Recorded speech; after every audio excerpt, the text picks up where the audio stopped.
Muy buenos días. Son las 6 de la mañana de este miércoles santo, 16 de abril de 2014. Esta es la hora de la verdad y estos temas y asuntos que trataremos en la grata compañía de ustedes durante las próximas horas. Hacia las 6:30 de la mañana estará con nosotros en la hora de la verdad el presidente Álvaro Uribe Vélez. Les repetimos, el presidente Álvaro Uribe Vélez estará con nosotros a las 6:30 de la mañana. Ucrania, al borde de la guerra civil. Las tropas ucranianas están recuperando los territorios de la Ucrania del Este, que fue invadida por fuerzas prorrusas que se encuentran en la región. Putin ha dicho que eso coloca a Ucrania al borde de una guerra civil.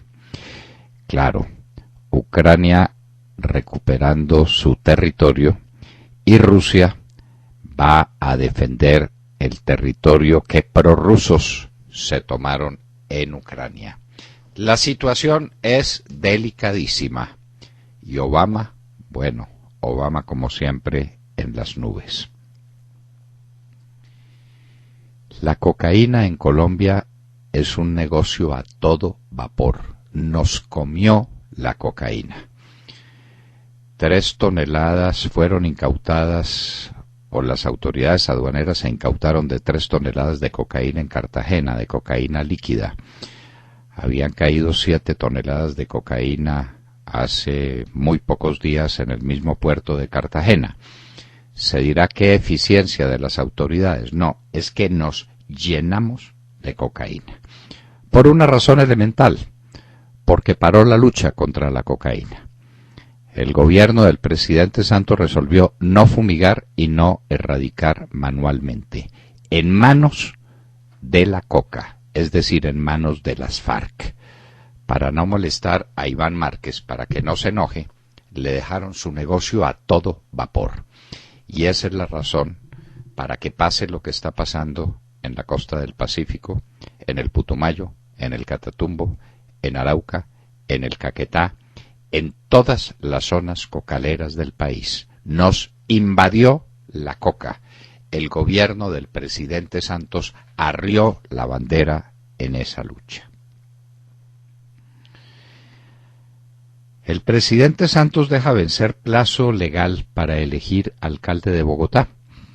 Le pasaron la terna y no eligió alcalde de Bogotá. Razón, lo que denunciamos en la hora de la verdad. Tiene pacto con Petro para restituirlo como alcalde de Bogotá y para que Petro se comprometa a apoyar la reelección de Santos. Un negocio sucio, si ha habido algún negocio político sucio en Colombia, es ese, que incluye un prevaricato. La omisión de un servidor público en el cumplimiento de sus deberes es un delito de prevaricato, violación ostensible de la ley. Pero el presidente Santos no se para en pelos, pasa por encima de cualquier cosa. Está negociando con Petro, como lo dijimos en la hora de la verdad. El ministro Iragorri y el cuñadísimo Rodríguez y Juan Mesa están negociando con la gente de Petro la manera como Petro vuelva a la alcaldía y se comprometa a apoyar la candidatura de Santos. ¡Cuánta suciedad! La carretera panamericana sigue siendo el gran blanco del terrorismo. Ayer lo alcanzamos a decir aquí en la hora de la verdad y hoy lo recordamos. Explotó otra bomba que dejó parte de la calzada inservible al menos por unos días. Las famosas concesiones 4G se quedaron sin proponentes prácticamente. No hay competencia. La licitación la declararán desierta o la otorgarán. Corfi Colombiana e ICA de México son las únicas empresas que están en la lid. Se habían preinscrito entre 10 y 12 segundas concesiones. Estudiaron los pliegos y no tienen cierre financiero. No lo tienen. Corficolombiana e ICA estarán diciendo para sus adentros: en el camino arreglamos las cargas. Las denuncias de la Contralora sobre Saludcop. Los invitamos a que lean un artículo de la Contralora Sandra Morelli en el diario El Tiempo. Ahí está la explicación de todo lo que pasa con Saludcop. Recordemos que el abogado de Saludcop es el actual fiscal general de la Nación, con contratos que siguen vigentes, porque eran contratos que no tenían plazo en el tiempo y que no se han dado por extinguidos. Y que además el hermano de Germán Vargas Lleras es uno de los hombres fuertes de Palacino. Imagínense lo demás y lean el artículo de Sandra Morelli y organizan esos elementos de juicio y llegan a conclusiones, lo que está pasando. En Venezuela los diálogos de Maduro no van para ninguna parte. Unos miembros de la oposición que no representan a la oposición y que no representan a nadie. ¿Cómo se puede seguir conversando con Leopoldo López preso, con los alcaldes que están presos políticos? ¿Para dónde van esas conversaciones? Para ninguna parte, pero han creado confusión. La quinta columna. Si se trataba de desconcertar a la gente de Venezuela, lo están logrando, al menos en parte. Pero hoy la gente de Venezuela tiene que ir al mercado y se va a encontrar con que no hay nada en los anaqueles. Un pueblo que se muere de hambre en medio de la opulencia. Las contradicciones en el destino histórico de Venezuela. Un pueblo rico condenado a la pobreza por un gobierno socialista infame. Secuestradas 100 niñas en colegio de Nigeria. Es la guerrilla islamista, la de Boko Haram. ¡Qué horror! ¡Qué horror! Lo de Nigeria es el espanto en materia de violación de los derechos humanos. Ayer hubo una manifestación en Río de Janeiro contra el Mundial de Fútbol. Parece que no fue muy grande, pero ahí están los manifestantes contra el Mundial de Fútbol. Los 4 generales que irían a Cuba. Esa noticia la dimos en la hora de la verdad y se confirma por todas partes, especialmente por el silencio de Santos. No dice una sola palabra sobre el particular. Óscar Iván Zuluaga tiene un plan integral para salvar a Buenaventura, un acta de compromiso donde se habla de todos los temas dentro de un plan de choque inmediato y unas obras que tienen que hacerse a corto y a mediano plazo para salvar a Buenaventura de la situación en la que se encuentra. De todo esto y de mucho más hablaremos con ustedes en las próximas horas, en la hora de la verdad. Los invitamos a que, como siempre, nos sintonicen a través de los medios digitales y portátiles, recuerde, por Wunder Radio y por TuneIn, solamente escribiendo Hora de la Verdad. También síganos a través de Twitter, @Hora de la Verdad. Y como siempre nos pueden seguir también a través de nuestra página de internet, porque gracias a Grijalba Construcciones Metálicas Ingenieros Limitada nos pueden escuchar en vivo o en diferido y hacernos llegar todas sus opiniones a través del chat. Recuerden la dirección www.lahoradelaverdad.com.co. Muy buenos días a todos. Bueno, mientras que la ONG WOLA le dice a Estados Unidos que si quiere la paz en Colombia debe ser más flexible en la política antidrogas, Colombia, de acuerdo a los últimos datos, pues está muy flexible. De hecho, se está llenando nuevamente de droga, como usted decía en su introducción, doctor Londoño. Eso es lo que muestran las estadísticas. No es ningún rumor ni ninguna interpretación suya. Las estadísticas lo que hacen es arrojar un panorama no solo bastante descorazonador, les quiero contar en materia de fumigaciones, sino que francamente preocupante. Mientras que en el año 2006 se fumigaron 172.000 hectáreas, en el 2013 se fumigaron 47.000. Es que miren la diferencia, que es gigante. En cuanto a la erradicación manual, en el 2008 se erradicaron 95.000 hectáreas y en el 2013, perdón, al revés, en el 2008 se erradicaron 22.970. No. En el 2008 no, mentira, la cifra 95.000. Sí, 95.000. Y en el 2013 disminuyó a 22.970. O sea, la disminución es gigantesca en cuanto a tierras erradicadas manualmente. Es decir, la cuarta disminución... parte, la cuarta parte, Sí, Montserrat. sí, es gigante. Ahora, puede significar dos cosas. Que en Colombia ya no hay droga, que no hay nada que erradicar, o que sencillamente no están erradicando y los cultivos ilícitos se están comiendo el país, como usted dijo. Lo cierto es que Colombia no logró su meta de erradicación de coca en el 2013 por un margen considerable y debido sobre todo, hablemos claro, a las acciones de la guerrilla de las FARC que se han dedicado a atacar los aviones fumigadores y también a usar artefactos explosivos contra los erradicadores manuales. Hay un análisis de Insight Crime y dice que en el Putumayo algunas comunidades locales estaban bloqueando a los equipos de erradicación y a sus fuerzas de seguridad y lo que hacían era formar escudos humanos alrededor de los campos de coca. Pues les cuento que esta noticia no es nada buena y significa que después de que Colombia había reportado una considerable disminución en las hectáreas cultivadas, el próximo informe lo que podría es reportar un aumento y muy grande en la cantidad de coca producida en el país. Mientras tanto, el gobierno discute en La Habana el punto de narcotráfico con el mayor cartel narcoterrorista llamado FARC. ¿No es esto una contradicción? Bueno, yo encuentro que lo que hay es una línea clara. Dejar que Colombia se llene de coca, darle a las FARC todos los elementos para que se acabe de enriquecer fabulosamente y negociar con ella de tú a tú, dándole el estatus de un Estado, que es lo que está pasando en Cuba.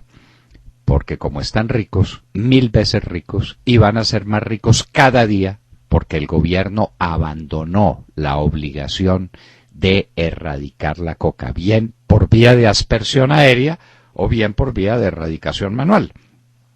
Pero no se está combatiendo la coca. Nos vamos a llenar de coca, nos vamos a llenar.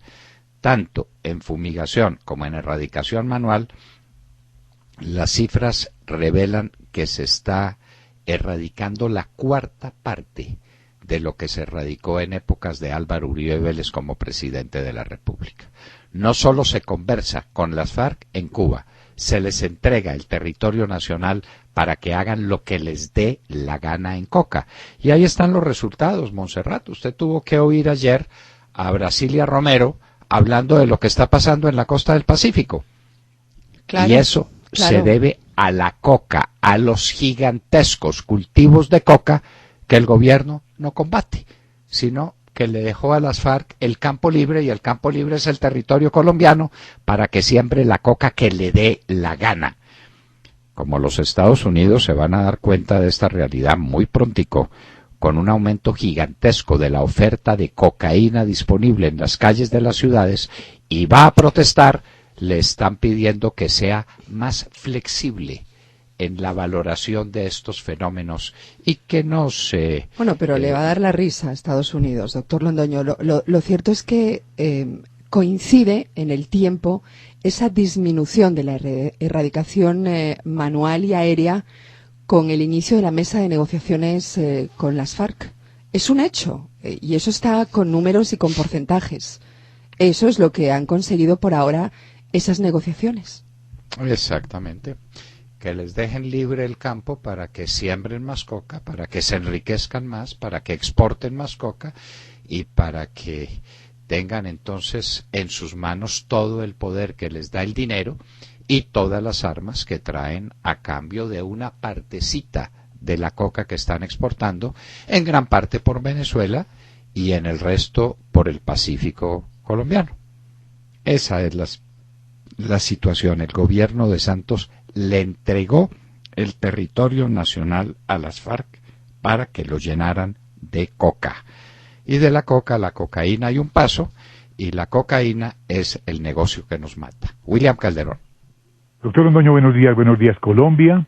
Gracias por invitarnos a sus hogares y a sus vehículos. Apenas hoy, el gobierno dispuso que 3 ministros se reúnan con líderes del pueblo indígena UA, que se opone a la reparación de un tramo del oleoducto Caño Limón Coveñas, dinamitado por el narcoterrorismo hace 21 días, el narcoterrorismo de las FARC. A esta cita concurrirán Amílcar Acosta, Aurelio Iragorri y Luz Helena Sarmiento.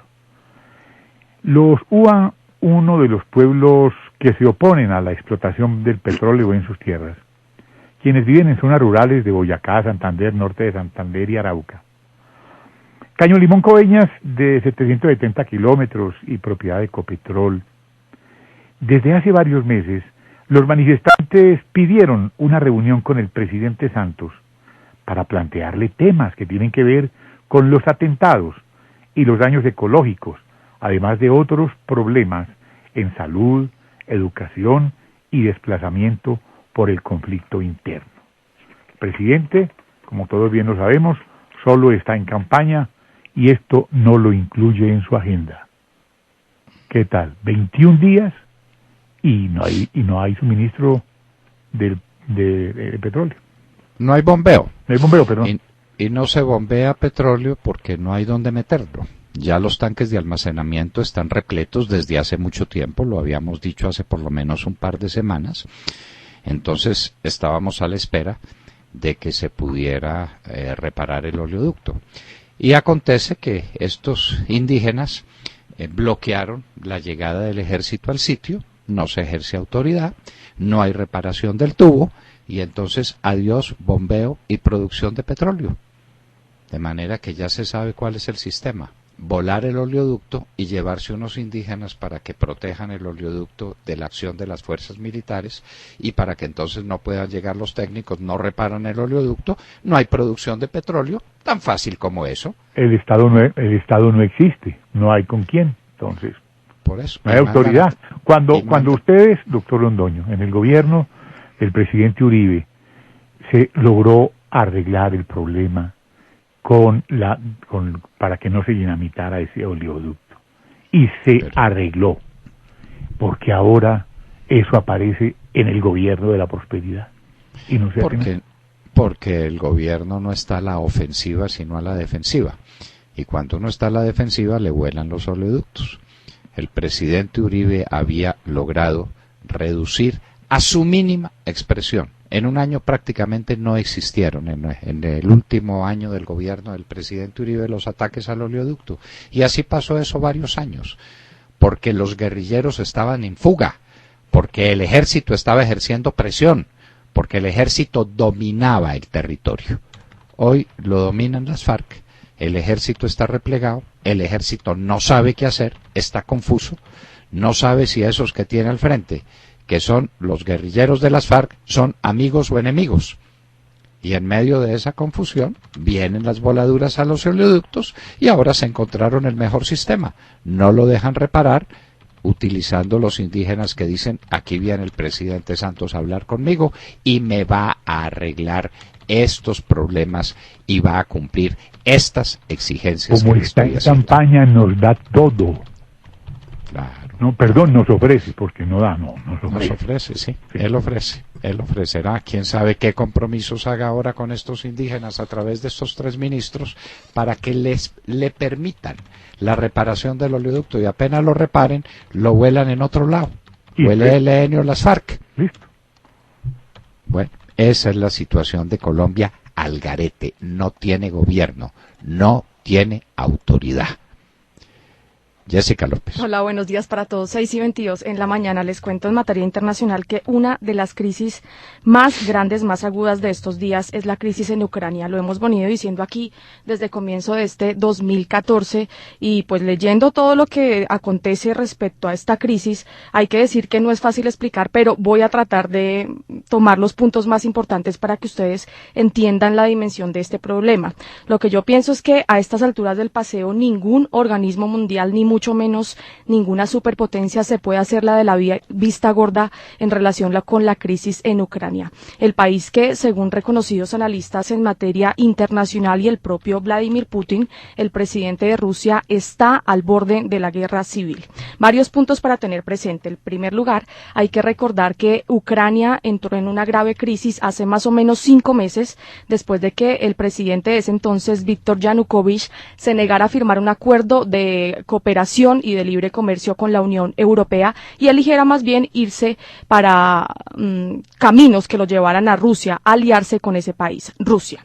Desde que tomó esa decisión, desde ese momento, las protestas en ese país adquirieron unas dimensiones violentas que nadie se esperaba. Cientos de muertos, miles de heridos y la destitución de Yanukovych el pasado 22 de febrero. ¿Qué vino después? En Crimea, una provincia que antes estaba gobernada por los lineamientos del gobierno ucraniano, se realizó un referendo que mostró finalmente que el 96,77% de los consultados se mostraron a favor de la independencia, de unirse a Rusia. Desde que se produjo ese acontecimiento, otras localidades tomaron la misma decisión, levantarse contra el poder ucraniano, contra las autoridades de ese país, con el fin de unirse a Moscú. Ese es el problema actual. Ahora expande cada día ver que fuerzas prorrusas ocupen edificios públicos en ciudades del este de Ucrania y por eso el gobierno de Kiev ha amenazado con retomar el control por la fuerza y eso ha prendido las alarmas no solo en Europa sino en el mundo entero, como les dije al inicio de la noticia.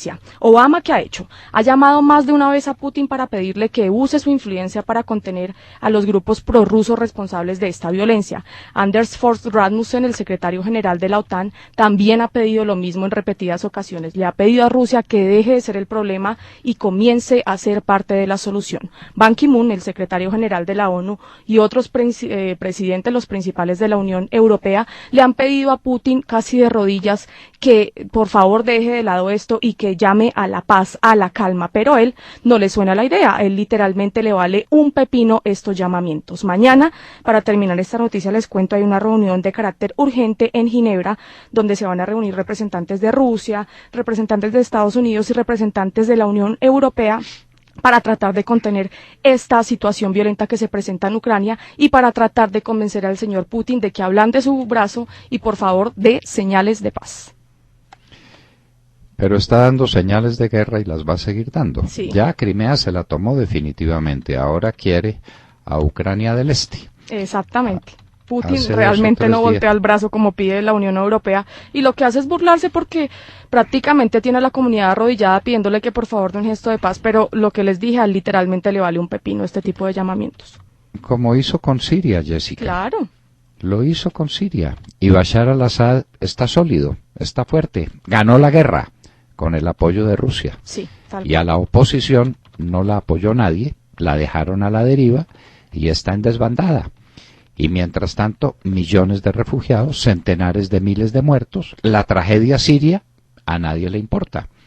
Y ahora la cosa es con Ucrania. El señor Putin quiere reconstruir la Unión de Repúblicas Socialistas Soviéticas.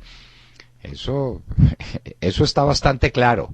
Y como se encuentra al frente con un hombre débil, con un hombre indeciso, con un hombre incapaz, ahí están los resultados. Se está tomando el mundo el señor Putin, en medio de las alaracas de la Unión Europea, que no pasa de hacer alaracas, no más, de anunciar, de decir cosas, de lanzar discursos y lanzar proclamas, mientras Putin lanza tropas.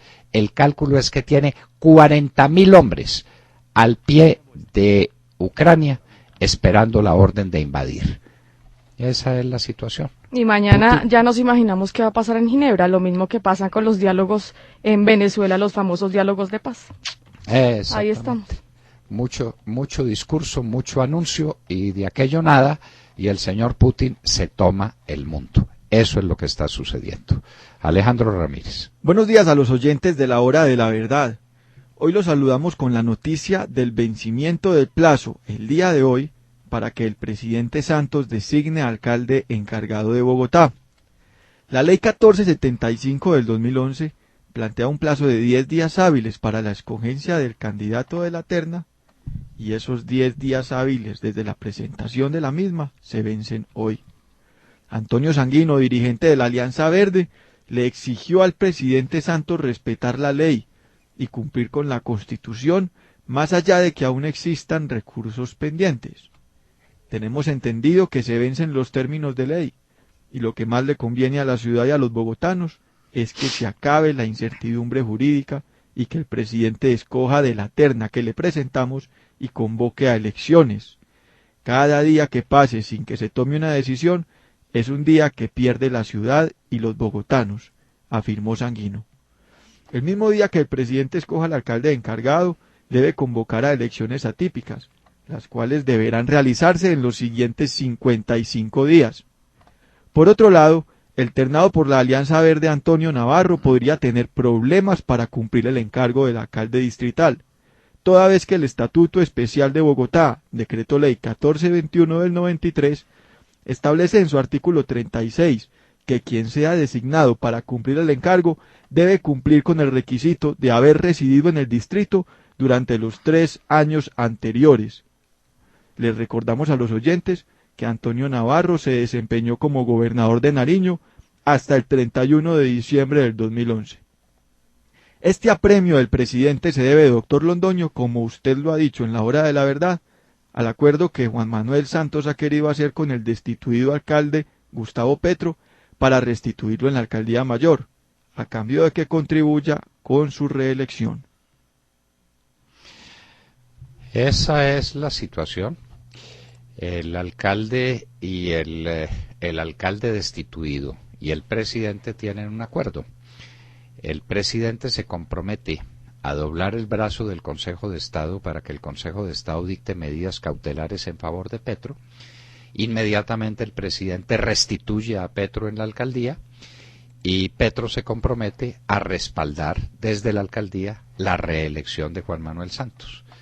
Es un acuerdo sucio, si algún acuerdo sucio hemos conocido en los últimos tiempos, pero así es el tono moral del presidente Juan Manuel Santos, como lo dijimos en alguna columna reciente. Ese es el tono moral. Y en un minuto estaremos con Álvaro Uribe Vélez, presidente de la República, tal como lo habíamos anunciado.